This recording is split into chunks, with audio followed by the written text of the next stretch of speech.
Hello everyone, and welcome to this midweek update about the war in Ukraine. I will quickly go over the situation on the ground and how it changed in a couple of the last days, and then I will cover what's going to happen next week and a little bit about previous video and the channel. So first things first, whatever we were discussing about the north part was precise and on point. Russians are pulling quite a lot of forces out, and Ukrainians are somewhat pushing in, but there is not enough forces right now. So this is slowly turning to about the same situation as around Kharkiv. So like a parity of forces basically around this area. Then around Seversk, there has been reports that the push has kind of slowed down. So the same thing that we talked about, the Russian forces have been moved out, and therefore the pressure on Seversk is falling down.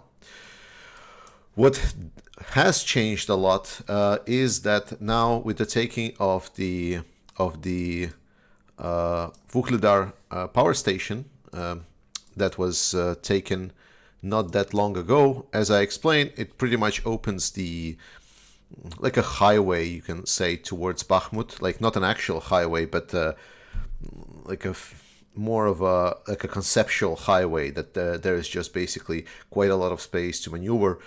And something that is more importantly, one thing that one of the war analysts and war historians that I listened to, that I hoped I will get to this channel at some point if I'll be able to reach out to him, has explained very interesting things.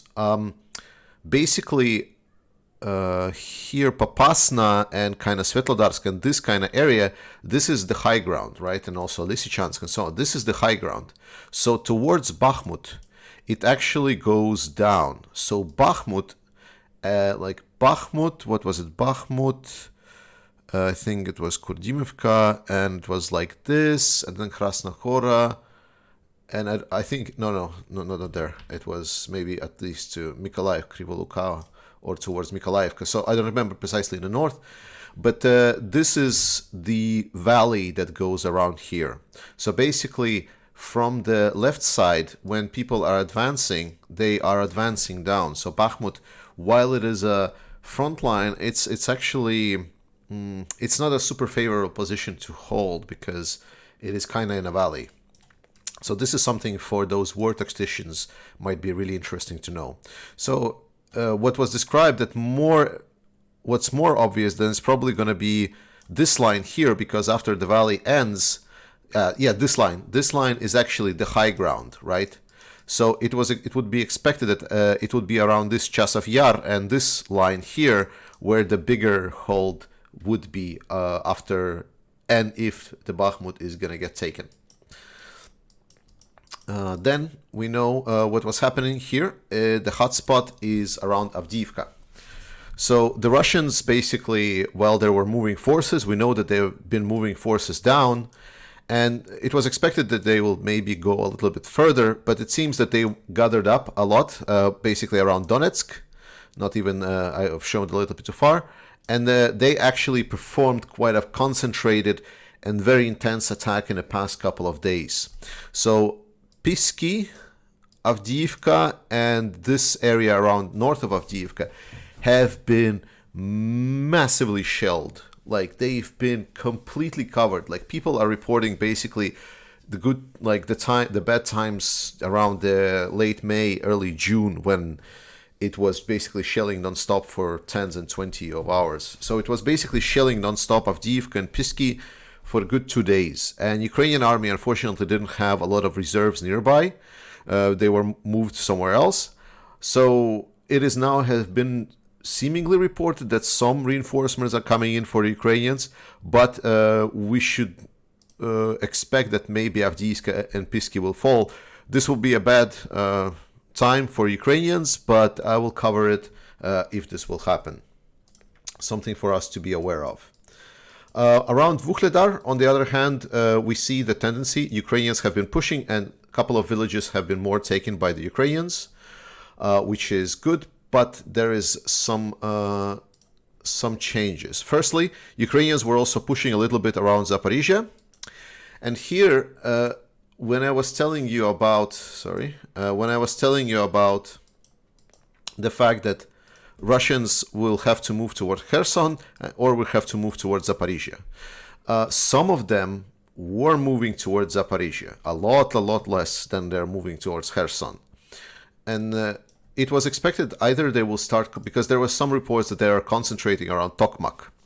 But what it turned out to be is they basically tried to concentrate, and they saw that because there have been forces moved from here essentially earlier towards Kherson, there is now holes appearing in this southeastern defense line.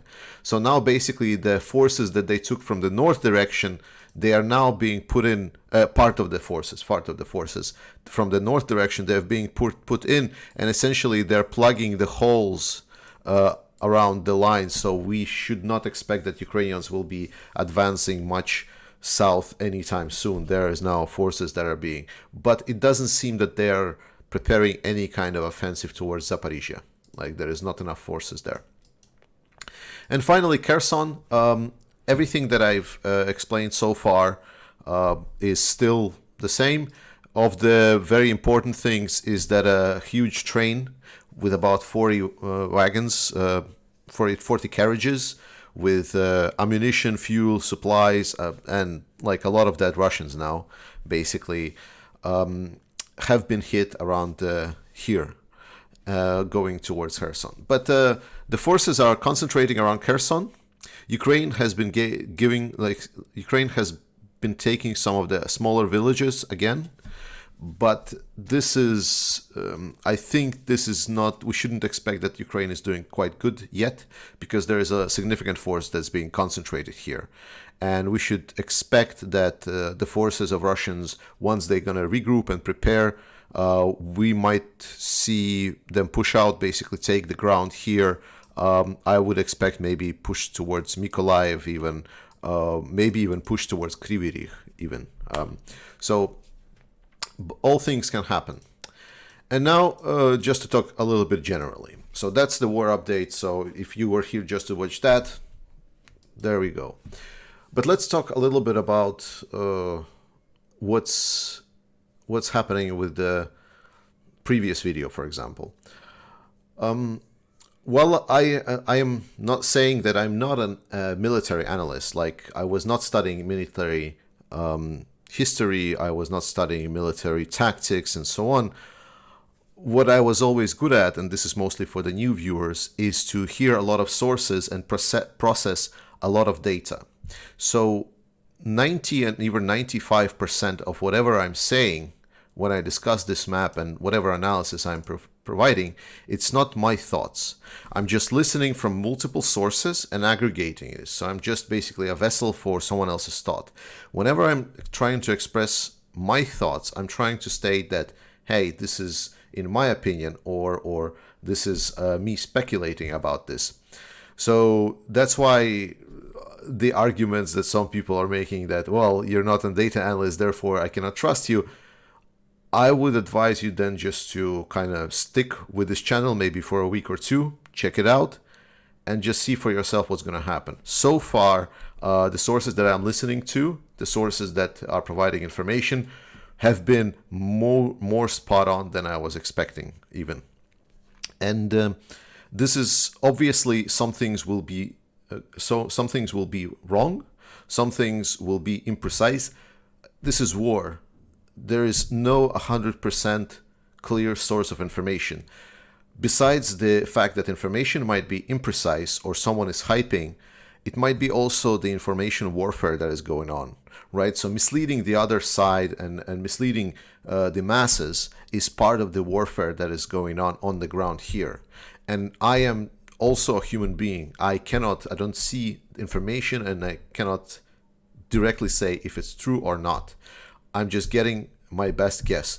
But that is true for every single channel and every single person that opens their mouth about this war. Not even both sides know all the information about each other. So whoever is trying to say, hey, this guy doesn't know what he's talking about, on any channel on YouTube, not just mine, he doesn't know what he's talking about, because there is no 100% clear source of information. What is clear for me is that my sources are providing more often than not, very credible information, and we see that the predictions that they're making are coming true. And for me, as a guy that came from academia, that is basically, if a prediction comes through, that is a good verification that the model was somewhat correct. Not always, though. Important to underscore, not always. So now let's talk about the war in Ukraine. Like the past video that I just spoke a little bit ended up being very positive. I've gotten a lot of really positive comments, and it was very nice and heartwarming for me to hear. However, I'm afraid that I painted maybe just a little bit too optimistic picture for the Ukrainians. So I'm going to take that down just a little bit. While the situation, like the Russians are not showing themselves to be very competent. Like they maybe have some local tactical trickery, but their grand strategy is very dumb. There was a comment that was, for example, talking about the fact that, well, it seems that this situation is just too good for Ukraine, whatever Russia does. Russia has made a strategic mistake. They underestimated Ukraine. They put their hand too deep into the pudding, and now we basically, it's not sure if they can get out with unscathed, right? So Putin had the chance to get out of Ukraine with little losses, but this is not how Putin operates. Remember, he always doubles down. This is just the nature of his policies and his power. Putin thinks his army still has the capabilities. And I gotta say, the Russian army, as dumb, as stupid, as completely, I don't even know. It's like it's a bunch of it's a crowd, right? When you look videos about how they're performing tactically, it's a crowd. The Russian army. There's probably some Wagner groups or more specialized Spetsnaz groups that are operating a lot better when you watch some videos about this. But general Russian army or mobilized infantry is complete garbage. However, there is a lot of stuff that it has. And we see that. And this creates a big problem for the Russians. Because even if they scale a little bit more with the people, it's not clear if they will get any kind of quality. However, the quantity of Russian troops is significant, especially the equipment that they're having compared to equipment Ukraine has. A lot of the Ukrainian arms have been either destroyed, lost, or basically worn out. The Soviet ones that they had. Right now, for example, the artillery pieces, the towed artillery especially, have been supplied something like 300 pieces. I might be wrong. I'm taking numbers out of my head right now. But to be honest, Ukraine, for the size of the army, for the massive front line that the Ukrainian army is fighting, they need about 600-700 more of these new NATO standard artillery pieces just to replace the artillery. And this is only the artillery. This is not the full scale. I know soldiers that are now being trained in Ukraine, and they don't even have helmets. They don't even have basically the basic protective gear. So there is also equipment problem in Ukrainian army, which is important to underscore. So Ukrainians right now are having a highly mobilized army, but they are very low on equipment. And Russia has a lot of very shitty equipment, yes, but a lot of it. And I have people that take like their conscripts or the Russian general army, like their privateers. They don't give a shit about them. So they're just finally and dandy. One of the major advancements on this east side right now is because Russians are just sending the troops sometimes without a significant artillery support, and they just got killed. So they just walk over bodies. They send it first the mobilized troops from these separatist regions. They get killed, and then the Wagner group mercenaries come in, and because now they know where the artillery positions are of the Ukrainian army. That's how Russia fights. Russia doesn't care about human lives. They don't care about their own human lives. They don't care about Ukrainian human lives. So in that sense, it's very infuriating to read comments saying that, hey, this war just looks very nice and so on. There seems to be really good outcome for the Ukrainians at the end of this, at whatever counts. There is no good outcome. People are dying every day, and good people are dying. My friends are also on the front lines. Some of my family members are, well, not direct family, but at least further family are also there on the front lines. And I am not sure if they will survive the next day or the next day, because there might be just a random shell or a mine that's just there, and either they get scarred or maimed and so on. There's been there's been thousands of people that are dead right now, civilian people, children. There is already no good outcome of this war. And while I am presenting this war in somewhat of a analytical aspect, trying to stay academic about this, trying to kind of underscore this is how it's going, we're trying to look this on the map level. This is not a game for me. This is a human life. But sorry for this rant. It was just for today. Overall, I'm going to still cover this war. I just wanted to let this be known. And this doesn't change a lot because Russia has made significant strategic mistakes. Winning this war, they don't really have any good victory conditions by this point. The only Russians, what they can do is how bad they're going to lose, right? That's why it feels like that there is no bad move essentially for the Ukrainians. But it feels like, any good move that we perceive good move will still cost hundreds and thousands of Ukrainian lives. But Ukraine is going to win, and we're going to celebrate when she does.